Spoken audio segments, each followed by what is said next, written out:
So for this video, I have one very, very simple goal. And that is to hammer in that no one's coming to save you. There is no rescue boat. No one is coming. And what I mean by that in practical terms for musicians and artists is that don't wait around for someone to pick you up or discover your music. No one is magically going to appear and build a career for you. You need to stop thinking that you're special. You need to stop thinking that someone is simply going to come up to your door and offer you what you want. I think this is something that most of us know, yet few of us really live by. A lot of people say that they know all of these things, but their actions don't map to those intentions. And if you're not acting out those thoughts, those intentions, then they're not real. You're just simulating, you're just thinking, but it doesn't amount to anything. And I think for a lot of people, there's still that tiny voice in the back of their head that at the end of the day says, something's gonna happen. Something special is gonna appear and someone's gonna discover you. People are gonna realize your ingenuity and your brilliance. But that day never comes. And I don't think most people really let go of that tiny voice. They don't tell it to shut up, which is essentially what you have to do. You have to tell it you're wrong, you don't exist. And what I want you to do is smother that voice, because ultimately it's not serving any purpose. Even if theoretically you will experience a stroke of luck, someone's going to discover you, someone's going to do something special for you because they discover your brilliance. Even if that's true, it's still always better for you to operate as if it's not true. The first thing to understand is that if someone gets picked up or discovered, those individuals already have something to trade with. They can bring enough value to the table that someone else who has a set of other skills can see its worth and therefore figure out how to monetize that value, how to monetize that skill and that musicality. And that usually means that the product they're looking for is already pretty complete. It already needs to be giving off tremendous value, so it needs to be ready, or they can easily see how to guide that individual or that group forwards and therefore monetize what they do, or at least have a tremendous following, something considerable that they can see as actual evidence of the fact that you can actually monetize what you do.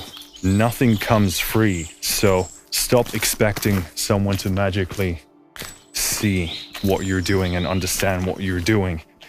Your job is to show what you're about. A ton of musicians are sitting around waiting for people to get what they're about, when the game is about showing what you're about. You can't just tell someone, I'm in control, this is what I am. If they don't perceive you that way, if they don't see any evidence of that, then there's no reason to believe that you're in control or you're doing this or that.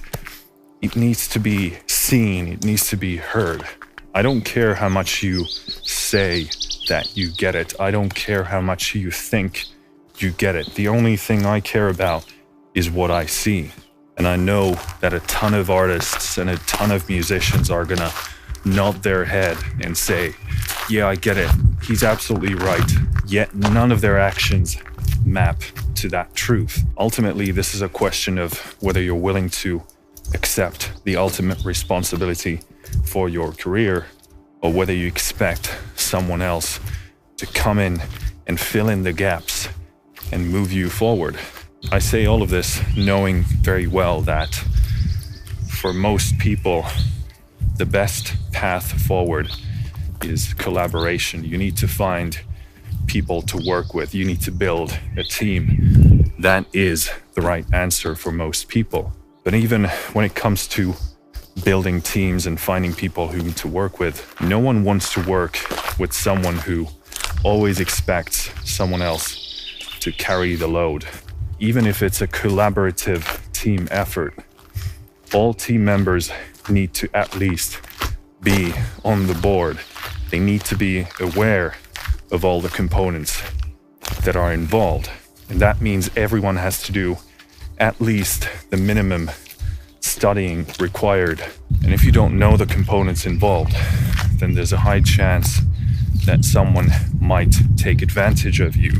You don't need to become a master in music business. You don't need to become a master in composition or arrangement or mixing or recording or marketing, PR, whatever it might be. You don't have to be a master in all of those things, but know what they are, know what they're about. And I know that most people never start studying those things because they seem intimidating. The puzzle is so big that it seems unsolvable, but it is solvable. And the sooner you can push past that initial fear of the unknown, the better. And the sooner you can start actually learning about those components. And the more you learn and the more responsibility you take upon yourself, the sooner you're gonna get to your goal. I know that most of us know the feeling of looking at the big picture and there are big puzzle pieces missing. And then you sort of want to sweep them under the rug by using an excuse or just limiting your perception of the topic at hand. But that's really not going to take you anywhere. And ultimately, this is a balancing act. So maybe you are an instrumentalist, maybe you are a composer or a mixing engineer. So most of us have our primary discipline, our primary skill, and you need to hone that, you need to develop that. And a common strategy is to put all of your chips into that one thing. You can absolutely see success that way, but you're also in the dark regarding a lot of the other puzzle pieces. So you're placing a lot of trust in unknown variables that you don't understand. And while I do agree with people like Gary Vaynerchuk who say, go all in on your strengths, I think that's a good strategy within being aware of all the components that are involved. And as long as you can understand how they move and where they reside, then you can actually effectively execute on that strategy. And ultimately, this idea of someone's coming to save me is essentially a victim mentality.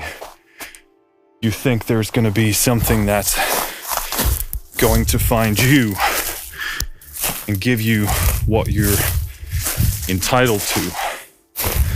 But the truth is, you're not entitled to anything except what is given to you by the people who enjoy what you do.